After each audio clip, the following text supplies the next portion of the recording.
Hi, everyone. Welcome to the channel. My name is Nick Cosgrove, and I am back with my new coaching reality series called From a Coach's Perspective. Today, I want to talk about putting together the perfect training program. Now, when you're designing a training program, whether you have a coach designing it for you or you're designing it yourself, you have to take into consideration a few factors before putting this program together. The first thing would be obviously how often you're going to be training. So, for example, if you're following a 3 day training split versus a 4 day training split versus a 6 day training split, you want to make sure that you're structuring your workouts properly so that you're not overtraining the same muscle groups over and over again. Okay. So, for example, if you were doing 3 workouts a week, my recommendation to you would to be not to follow a 3 full body workouts. Instead, you'd want to do a 3 day training split. Now that could look something like chest and back day one, shoulders, biceps, and triceps day two, and then quads, hamstring, glutes, and calves day three. And you can throw in some abs on one of those 3 days if you like. Okay. But if you're putting together, let's say, a 5 day training split, which in my opinion is the best type of training split you could put into the weights. Because here's the thing, when you are trying to build your physique, there are so many muscle groups in the human body, right? And there are all these different angles that you want to be able to hit in order to stimulate proper muscle growth, right? When you think of your chest, for example, well, your chest alone, it only has pec major and pec minor, but there's all these different angles that you can utilize to your benefit in order to maximize your chest development. And this goes for both men and women, right? So the more time that you can dedicate to training in the gym, the better. And that's why I always tell people, if you can, a 5 to even 6 day training split works best. Keeping your workouts between 45 minutes to 60 minutes max. If you're in the gym, in my opinion, for longer than 60 minutes training with weights, you're not training hard enough. Okay. So I'm going to go through what I would put together if I were to follow a 6 day training plan. Okay. And you can obviously tweak this however you like. But what I want to really get across to people is it's not necessarily how many days you're in the gym, it's making sure that you're hitting the right angles for the muscle groups that you're trying to stimulate. Okay. And I always talk about how bodybuilding is one big game of geometry. It really is. So if you can maximize your angles in the gym, you're going to maximize your results with your physique. All right. So for day one on a 6 day training split, I would throw in chest. All right. Now, chest, as I mentioned earlier, is a smaller muscle group, right? It's not a big muscle group. The only thing your chest can do is push and fly. However, you want to make sure that you're working pec major, which is your pushing muscles, your pressing muscles, and pec minor, your flying muscles, from different angles because you want to work your upper chest, your mid chest, and your lower chest. So, my recommendation when you're putting together a chest workout, and again, this is for both male and female because you have to remember that we both genders have the same muscle bellies. Okay, it doesn't change. Both men and women have pec major, pec minor. So the chest workout should be very similar. All right. So my recommendation would be to start off with something like a low incline barbell bench press in order to hit the upper chest. Then you can transition to a flat barbell bench press to hit the mid chest. And then you could throw in a high incline dumbbell chest press just to get a little bit more of the upper clavicle. All right. Now, I'm not neglecting lower chest yet because I still got my flies. So usually for a chest workout, I recommend putting 2 different flies into a chest workout, one being a free weight, one being cables. All right. Why? Well, when you use free weights, you're using your stabilizers. When you use cables, you're not using your stabilizers to the same degree. You are still using them to some extent, but not to the same degree that you're using the free weights. So you want to make sure that you're hitting both because they also provide different tension on the muscle bellies. So I would throw in something like a low incline dumbbell fly for your pec minor flies. And then I would throw in some cable crossovers for your lower pecs, mid pecs. Okay. So there's 5 exercises right there that are going to help you build a better chest. Now, how many sets, how many reps should you be doing? Well, I'm going to keep it simple for today's episode. My recommendation for everyone, if you watch my no filter Q&A, you know I'm a huge advocate of high volume, higher repetition training. So I would recommend that everyone keeps their sets that they're following, regardless if they're doing circuit training or basic straight set programs. My recommendation is to try to keep your sets between 4 to 5 per exercise and your rep range between 10 to 15. All right. So what that could look like on your first set of an exercise, you're doing 15 reps with a weight that you can handle. And then your second set, you're doing 12 reps with a weight that you can handle. And then you're doing 10 reps on your third set with a weight that you can handle. And then your fourth and final set, maybe you want to try to hit a new weight and try to get those 10 reps one more time. If you want to really maximize your growth in the gym with all these muscle groups, my recommendation to you, throw a drop set in at the end of each exercise. All right. The analogy I use with drop sets, say you've got a wet towel, you're wringing it out to make sure that it's dry, right? It's still a little damp. You're going to wring it out, make sure it's dry, hang it. Same thing. Take the muscles to true failure. Drop sets are the best way to recruit more muscle fibers into that growth. If you're not sure how to do drop sets, go to my Instagram. I've got tons of videos. I've got tons of tutorial videos demonstrating how to do drop sets. Okay. So they're a great training technique to add into your program if you really want to advance with your training protocols and you also want to build a better physique. All right. So with day one done, we move on to day two. Now, day two, I like to have, and it's not just for me across the board, but I recommend that most people have either one intense long back day or split it up into two back days. All right. Now, I've talked about in the past how I myself have used two back days, one being a row day, and one being a pull down day, because back is the largest muscle group in the human body. It's not the legs. So if you're like me and you've struggled with the back, you might want to have your pull downs on one day and your rows on another day. So I've always put my rows first because the rows I find to be more taxing on the body. I have to lift heavier weights. I'm recruiting more muscle fibers. They require me to bend forward, especially if I'm doing things like bent over barbell rows and T-bar rows. So I like to put my rows in first and then I put in my pull downs on the day after. Now, this is just me, okay? So I follow this split myself, but you don't have to put together two back days. But if you are, my recommendation would be the following. Start off your first exercise with bent over barbell rows using a supinated grip, okay? So using a supinated grip, you're going to work your lower lats. Then transition into a T-bar row using a neutral grip. So again, you're doing mid-back, okay? So now you're doing the lower lats with the bent over barbell row, mid-back with the bent over T-bar row. From there, my recommendation would be to grab a pair of dumbbells and use a pronated grip. So you're working your upper back with dumbbells. You want to lie on a high incline bench if you want to really keep the form strict. I have a video of this. I just posted it last week on my Instagram channel, so you can check it out. Full tutorial on how to do this exercise. It's a great exercise if you really want to build those upper lats. Okay, so it really builds in the thickness that you're looking for when you're doing rowing workouts. And then for the final two exercises, I would like to finish off usually with, let's say, a cable vertical row using a neutral grip again. Even though we use that neutral grip on a T-bar row, I find that the angle is a little bit different, right? Because now if you're on a vertical cable row, you're upright, you're bringing in the elbows tucked in as opposed to leaning forward. So you're still working that mid back, but again, cables versus free weights, very different. And then finish off with a pronated wide grip cable row. So you're again working those outer lats.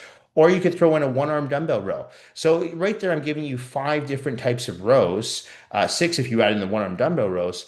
And that right there to me should takes most people, if you're doing 4 to 5 sets per exercise, no more than 45, maybe 60 minutes max if you're really training intensely. Okay. And then if you're going to put a day two on there for lats, and have your pull down day, again, it's all about grips, right? So my recommendation, you start off with a wide grip lat pull down using a pronated grip, outer lats. Then you transition to a neutral grip, closed grip pull down, working your inner lats. Then you flip over to a supinated grip, working your lower lats, right? And then you can throw in two separate cables. So you're doing isotonic pull down. So you're working each lat independently. The benefit of working each lat independently is that we all have one side that's stronger than the other. So if you're using two different cables, whether it's the pull down or even those cable flies I was showing before, are talking about the chest workout, that's going to help create more muscular balance throughout your physique as opposed to muscular imbalances. Because if all you're doing are compound movements, like for example, if all you're doing are lat pull downs, closed grip pull downs, and supinated grip pull downs, let's say your dominant side is your right side and you pull more of your right side than your left side, you're never going to make that left side do as much work. Whereas if you have two separate cables, the right side can't help the left side. So you're balancing out the physique. Okay. So I always recommend throwing at least in one isolateral movement into a workout. All right. So that would be the one for the pull downs. And then I would finish up with some pullovers with the bar, okay, a cable bar. And then you can even finish up with some rope face pulls. Now I know that's a row, but again, I find that's a really good way to work the rhomboids and the scapula. So right there, I just gave you 3 days. Day one, chest. Day two, back row day. Day three, lat pull down day. Like I said, you could put the pull down day in with the row day and maybe take off two or three of each exercises just to combine one back day and hold. That's fine too. Okay. But if you're like me and you've struggled with the back, my recommendation is to have two separate back days. So then we move on to day four. Shoulders. Shoulders are another small muscle group, but they're a very complex muscle group. And they're one of the muscle groups where I see the most injuries. A lot of people think it's the lower back. Yeah, I see lower back issues, but usually with lower back problems, it's usually due to mobility and flexibility issues. Very rarely do I work with someone who has a herniated disc or has been in a severe car accident and they have lumbar region issues because of that. It's usually because of tightness in the glutes and the hamstrings. So usually if I can get people to loosen up those areas by getting them to do squats and lunges, which I'll get into later on, that will help alleviate strain on the lumbar region. All right. So we go back to the shoulders, and we have to be very careful with shoulders because, as I said, they're very easy to injure. So you have to remember when you're working your shoulders, they're called your deltoids. Why are they called your deltoids? Well, there's three different heads. You have your anterior deltoid, you have your medial deltoid, and then you have your posterior deltoid. You also have what we call your trapezius. Your trapezius is like a upside down triangle in your upper back. It's not to be confused with your back because it's not for rows and it's not for pulls. Or sorry, I should say it's not for pulls. It's for upright rows, right? Which is a little bit different. Okay. So it's not for vertical rows, it's for upright rows, which actually works your traps, which for that reason, my recommendation is to put it on your shoulder day. So, in my opinion, a good shoulder workout, actually, I'm going to say a great shoulder workout, should consist of at least two exercises for your anterior deltoid, two exercises for your medial deltoid, and two exercises for your posterior deltoid, and one exercise for your trapezius. Seven exercises. That's why I like shoulders on their own day. So my recommendation when you're putting together a shoulder workout, balance it all out. I'm all about creating balance throughout the body. There's nothing more impressive than a symmetrical physique. So you start off that workout with, let's say, a standing barbell military press, good mass builder, right? So it's going to get those joints warmed up. You start with the bar, you warm up, make sure the synovial fluids flowing through, those joints are feeling lubricated. Start adding on more weight as you go. From there, throw on seated dumbbell shoulder press. Now, why would your second exercise be a seated dumbbell shoulder press? You just did barbell military press. Well, if you struggle with your presses, because don't forget, presses are going to be your mass builders, you might want to put them in at the beginning of your workout. Now, if you're someone like me who's a little bit more advanced if you're training, so I would deem myself more as an intermediate training, I actually like to throw in rear delts after my presses. So I'll do like a barbell military press and then I'll head over and I'll do some rear delt flies. Okay. I like to do my rear delt flies with forehead on an incline bench. Again, if you want to see this video, it's up on my Instagram. I put it up 2 weeks ago. You can see how to perform rear delt dumbbell flies on an incline bench. Really effective exercise for building up those rear delts. Okay. So rear delts back here. Again, not to be confused with the back. A rear delt fly should look like a dumbbell fly just backwards, right? So I'll go from a barbell military press to a rear delt fly, and then I'll throw in my dumbbell shoulder press as my third exercise. But if you're a beginner, you might want to throw those in at the beginning while you're still fresh. Okay, we still have lots of energy. So why would you throw in dumbbell presses in addition to barbell military presses? Well, dumbbell presses, again, independent, right? You don't control it together. So again, if you have that one side that's weaker than the other, let's say it's the left side's weaker than the right side can't help the left side when you've got two separate dumbbells in two separate hands. But if you're doing a barbell military press, as you start to fatigue, the right side will still push more than the left. So it's good to have both. Have the compound and then have the isolateral movement in there as well. So your dumbbell seated shoulder press. Okay, so you got three exercises right there. Then I'll move on to the medial deltoid, the side head. My favorite exercise for the medial deltoid are those lateral raises. So dumbbell lateral raises I find to be really effective. Okay, they really help bring out that detail in the side delt there. Gives you that nice cap that you see when people are wearing tank tops or they're wearing like or at the beach or you see like the arm that just cuts in. A lot of people think it's a bicep. It's actually the way the medial deltoid ties into the bicep. So to me, that's a really good look on both men and women. So dumbbell lateral raises. And then, from there, we've worked all three heads, but really we've only worked two exercises for the anterior, one for the posterior, one for the medial. So I still got one more for the medial, one more for the posterior. And let's not forget about the traps. Got to work that trapezius. So then I would move into either a seated dumbbell lateral raise, okay? Because that's, again, going to be a little more strict, or a standing cable lateral raise. So I'm working each side independently. All right. From there, I'll go back to my rear delts and I'll usually finish the rear delts off with a bent over cable rear delt raise. If I'm at a commercial gym, I might use a reverse pec deck, but I'm not really a big fan of machines. I like to use cables and free weights. I mean, my gym, we don't have any machines. That's the way I like it. I find that machines do part of the movement for you, and I've never liked that. So I really want to feel fully spent after a workout, and that's why I like to incorporate free weights with cables. So bent over rear delt fly to me works really well with the dumbbells, and then I finish it up with the cable as well. All right. And then I finish up with some work for my traps, which I like to do upright rope rows, upright cable rope rows, I should say, which simulates like this. Not a big fan of dumbbell shrugs. You see a lot of guys in the gym doing dumbbell shrugs. Why? Because dumbbell shrugs, I find, put a lot of pressure on the neck erectors and actually make your neck grow out wide. I've never liked that look of a wide neck. I don't think that's an attractive look on men. So for me, I've never done dumbbell shrugs because of that. Okay. I shouldn't say I've never done them. I did them in my earlier days, like when I was 15, 16, but I never felt that they did much for my traps. So I just took them out. And when I started doing upright rows, my mobility and my flexibility improved dramatically throughout my shoulder routine. So it allowed me to go full range of motion on my presses, full range of motion on my lateral raises, full range of motion on my rear delt raises. So that's why I like to throw in the upright rows. So there's 7 exercises right there for your shoulders. Now, we've knocked out chest. We've knocked out back day one, knocked out back day two, knocked out shoulders. Okay. Now we're moving on to arms, day 5, biceps and triceps. I'm a huge, huge fan of supersetting my arms. I've always superset my arms. I know that's not always practical if you're in a commercial gym, but if you have the luxury of training in a private gym or your own home gym, it's a great way to, first of all, use your time more efficiently in the gym, but also stimulate more muscle growth. Okay. So because your bicep and your tricep are agonist versus antagonist muscle groups. That's why I like to put them in on the same workout. Okay. I don't like putting back with biceps and chest with triceps because you have to remember your biceps are your synergist muscle in any back exercise you do. Your triceps are the synergist muscle in any chest exercise you do. So to me, it doesn't make sense to work those muscle groups together. I want to work my biceps and triceps when they're fresh, not after a back workout or after a or a chest workout.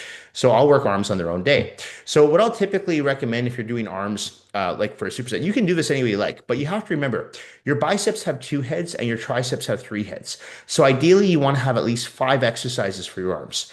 Me, I love overtraining, as most of you know, so I go for at least 8 exercises, sometimes even 10 exercises for my arms. Okay.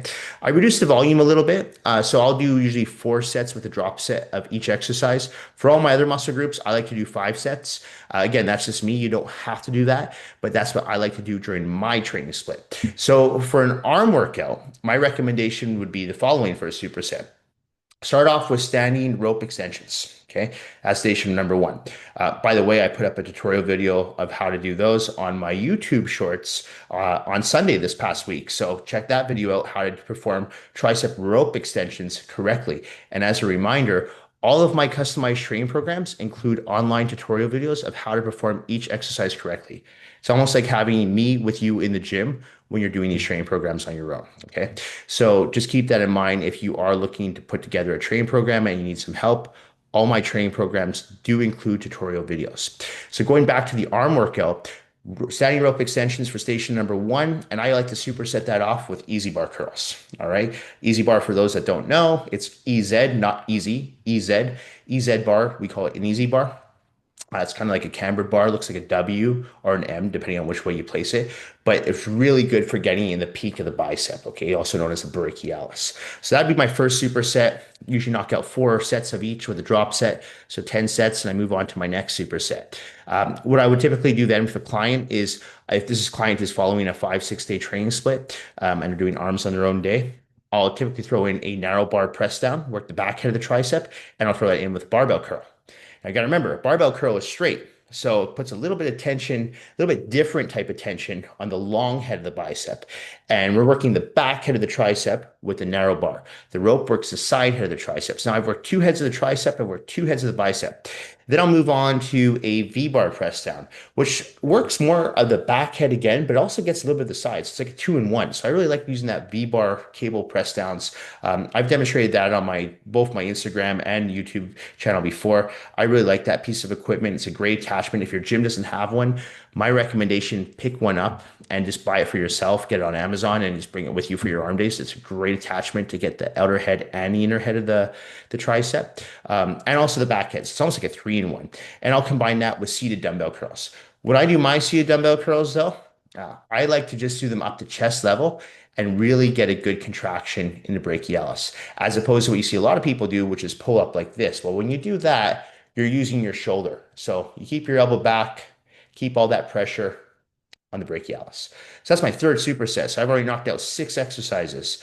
From there, my recommendation, well, let's throw in something that's an isolateral. Remember I talked about earlier how you always want to do at least one isolateral movement throughout the workout. So I'll usually take that with triceps and I'll take that same rope, but I'll just do one side at a time. So coming down one side like this with the rope.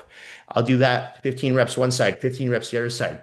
I'll combine that with a narrow bar lay down curl. If I'm laying down and I'm doing curls, oh my God, that movement is so strict. You cannot cheat. When you're standing, as fatigue sets in, you can cheat a little bit, right? But when you're laying down, good luck cheating. Okay, it's even harder than seated. So I'll throw in some lay down curls on the cable. I'll grab a bench, set it up. Takes 2, 3 minutes to set that up. Done. Okay, so that's my next superset. Then to finish off, I'll throw in one more superset with the client if we've got time. We usually do have time because I push it really hard with my in-house clients and my own workouts. So I want to get something free, some type of free weight for my triceps. Up until now, it's been all cable work, right? So I'll throw in some skull crushers done on the easy bar. I'm a huge advocate of doing skull crushers on a high incline bench versus a flat bench, which you see most people doing. The reason for that is I find you stimulate more muscle growth in that upper head of the triceps. So skull crushers coming in, I'll do again 12 to 15 reps, 4 sets of that, and I'll usually superset that with standing cable curls. All right. So I'm getting one more cable curl in for 2 cable curls and 3 free weight movements for my biceps. All right. So right there, I've knocked out 10 exercises for my biceps, 10 exercises for my triceps, probably 50 sets for the workout. Man, I'm overtrained, but you know what? I only work my arms once a week and I get a full 6 days of recovery before I go hit them again. So am I really overtraining? Probably not. Now we move on to our final day, leg day. Now, if you are someone who struggles with your lower body, you might want to have 2 leg days and just do one back day. I never had that problem with my lower body though, but when I competed, I still gave my legs 2 separate days. So I was actually on a 7 day training split. I would work out 7 days in a row and then take one day off and then repeat again. So my old training split, I didn't just do chest on Monday because it was Monday. I did a 7 day routine, one day off, and I did again. Okay, but that's when I competed. Now that I no longer compete, I just have one leg day.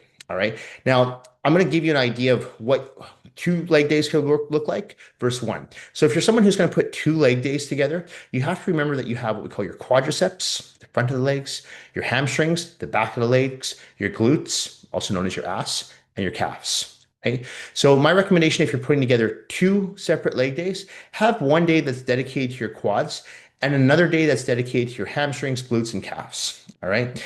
I'd also recommend putting them on back-to-back days because anyone who trains legs will tell you that if you train them intensely, they're going to be sore. But they're not going to be sore the day after you train them. They're going to be more sore the day after that, okay, due to DOMS, delayed onset muscle soreness. So that soreness doesn't kick in. It does, you start to get sore the day after, but it really starts to kick in within 48 hours. All right. So that's why I recommend try to get those hamstrings and glutes and calves the day after quads so you're not as sore. Okay. So day one for the quads would look something like barbell back squats. If you're at a commercial gym, machine hack squats, machine leg press. Moving on to walking lunges. I'm a huge advocate of walking lunges. I credit a lot of my leg development to walking lunges. I know a lot of people, they look at my quads from when I compete, they go, man, you must have squatted crazy weight. I don't think my quads grew because of squats. I think they grew because of walking lunges. I truly do. Okay. So walking lunges and tons of walking lunges, not just like 12 reps with weight. No, no. I would do 32 reps, 8 sets of walking lunges. I still do that to this day. And I don't use much weight. The most weight I use are 35-pound plates when I do my lunges. Okay. So you can adjust that how you see fit based on your level of fitness, what your goals are, and what your leg workout looks like. Okay. And then I'd finish up with maybe some seated leg extensions. So there's 5 exercises right there, all for the quads. All right. And that's it. Okay. Do it in a basic straight set fashion and move on to your next day. That the following day can look something like, again, if you're in a commercial gym, straight leg dumbbell deadlifts for your hamstrings, straight leg barbell deadlifts for your hamstrings. So one or the other. I used to alternate between the two. So one week I would do straight leg barbell deadlifts. The other one I would do straight leg dumbbell deadlifts. These days I do both because I don't have access to a commercial gym anymore. So I don't have access to machines. So I like to do both. Okay. But you don't have to do both. And then I would throw in some lying hamstring curls on the machine and some seated hamstring curls on the machine. Then I'll typically finish up with some standing calf raises on a machine, or what I prefer is actually in the squat rack using a barbell and then using it sliding up against the rack itself. I find that really effective for building in your gastrocnemius and your soleus, those two muscle bellies in the calves. And I would always like to finish up with some barbell hip thrusts. Yes, I did barbell hip thrusts. I found them to be incredibly effective. There's a lot of guys out there that do not do them. They think, oh, it's a woman's exercise. I'm like, yeah, but if you watch women train, women usually train their legs freaking hard. And most of them have got great butts, the ones that train. So if you want to develop your butt, train your legs like a woman. All right. That was my mindset. Whenever I compete, I used to look at the bikini girls. I'm like, man, they've got great glutes. And I wasn't looking at it in a sexual way. I was looking at it more from like, wow, from an aesthetics point of view, from an anatomy and physiology. I'm like, they've got great glutes. What are they doing? I would go up to them and ask them, what do you do? So I copied and pasted their glute workout and put it into my own workout. And I tweaked things. All right. So it's the same thing if you're doing bad in school, right? Go to the smartest person and say, what are you doing? Okay. So that's what I always say. Well, what is this person doing to improve rather than just try to keep doing it yourself and keep doing the same shit over and over again? So I used to do that at shows. I would ask people, hey, what do you do for that muscle group to bring that up? You know, people are usually happy to tell you. All right. Yeah, there's a few genetic freaks that they can just look at a weight, they'll put on muscle. But a lot of people say, no, I really struggled with this. But when I did the barbell hip thrust from this angle, or I use this range of motion, or I use this tempo speed, it really helped bring them up. So I listen and then I add it to my own workout routine and I tweak it how I see fit. So if you're going to have two leg days, that would be my recommendation would be to put the quads on one day and then the hamstrings, glutes, and calves on another day. If you're only going to have one, of course, you can put them all together. Again, though, maybe shave off one hamstring exercise, shave off two quad exercises, and put them together. All right. Mix and match how you see fit. How you put together a train program will really depend on how often you yourself are going to be in the gym. And that's important because, as I said at the beginning of this video, there's so many times I've had people ask me to design a training program for them. And my first question is, how many days a week are you realistically going to be training in the gym? And I don't need an approximate, I need an exact number. All right. Because if you say, well, 3 to 5, I'm like, but what does that mean? I can't design a 3 to 5 training split for you. I need to know, is it 3 or 5? Now, if you want to start off with 3, we can add in exercises to build up to 5. That's fine, but we need a template to follow to begin your plan. Okay. So, like I said, whether you're in a gym 3 days a week, 5 days a week, 6 days a week, are you doing like what I used to do, a 7-day plan with one day off? You have to make sure you're structuring a program that makes sense. Do not do the same exercises twice in a week, 3 times in a week. You should not be squatting twice a week or 3 times a week. You should not be bench pressing 2 or 3 times a week. You're asking for injury. All right. I know there's a lot of powerlifters out there that do that. A lot of these CrossFitters do that. But listen, most of these people get injured. They don't last. I'm 40 years old. I've never had a serious injury caused from bodybuilding in my life ever. And I attribute that to making sure that I structure my program intelligently. And I approach all my workouts methodically. And it's the same process I use when designing a training program for every client that I work with, whether it's in-house or online. All right. So I'm hoping by me putting out this video today, it's giving you some ideas as to what a training program should look like. Now, of course, your training program does not have to look like this, right? But as you can tell, I'm all about creating perfect muscle balance throughout the physique. Symmetry. I want a symmetrical physique. I don't want to have muscular imbalances. That's why I'm not someone who says, if you're a woman, yeah, just keep training your legs 4 times a week and neglect your upper body. Or if you're a guy, yeah, go ahead, train your upper body. You don't need to worry about your legs because you're going to create muscular imbalances. A, you're going to look funny, okay? Because if you have one muscle group that's overpowering the other, it looks kind of funny. And B, you're at risk of injury. Because there's nothing worse than someone who, with your guy, for example, and you just train your upper body and you have these tiny little stick legs and you don't have the muscle mass to support your big upper body of weight. So now you're at risk for knee issues, potentially patellofemoral syndrome, right? Okay, plantar fasciitis because your legs aren't strong. Okay, so you want to make sure that you're strengthening all the muscle groups. And that's why I love bodybuilding because whether you compete or not, that doesn't make you a bodybuilder. Okay, just because someone competes on stage doesn't mean that they're a bodybuilder, and you who are in the gym doing bodybuilding exercises are not a bodybuilder. To me, a bodybuilder is anyone who goes to the gym to build their physique. Okay, you do not need to be competing on stage with a bunch of oil and fake tan. Okay, if you're building your physique, you are a bodybuilder. So if you're training like a bodybuilder, train intelligently, approach your workouts methodically, and make sure you're putting together a training program that makes sense, that's going to add value to your physique, okay? Because you got to remember, everything you put into this, you want to get an ROI. Of course, this is an investment in your health, in your time, in your physique, all right? So you want to make sure you get the best ROI. You want to maximize your results. So make sure you're putting together a program that makes sense. So hopefully you can take something out of this episode today. Remember, if you do want help designing a customized training program designed specifically for you, I'm happy to do that. I work with people all across the world. Like I mentioned a few weeks ago, I'm now working with quite a few clients in Japan. So that's really exciting. Up until now, I was just working with people in North America. But as my business continues to grow, I'm hoping I can reach out to more and more people to help by creating a program for them that's customized for them, whether it's with their nutrition, whether it's their training, or a combination of the two, because it's so important. You don't want to be following these copy and paste generic programs, okay? They don't work. And if you're following one of those programs, you are truly at risk of injury. Anyway, that's it for this week's episode of Coaching Reality from a coach's perspective. This episode will be going up on Wednesday, February the 25th. As a reminder, if you have any questions related to your training program, your nutritional plan, please feel free to contact me at nick@foreverfitperformance.com. You can DM me on my Instagram at @fitcosgrove_. Thank you all for watching. Thank you for supporting my YouTube channel, which includes my no filter Q&A, which just came out this past Monday. Check it out if you haven't. Please like and subscribe to the channel. I truly do appreciate all the support, all the feedback I receive from each and every one of you.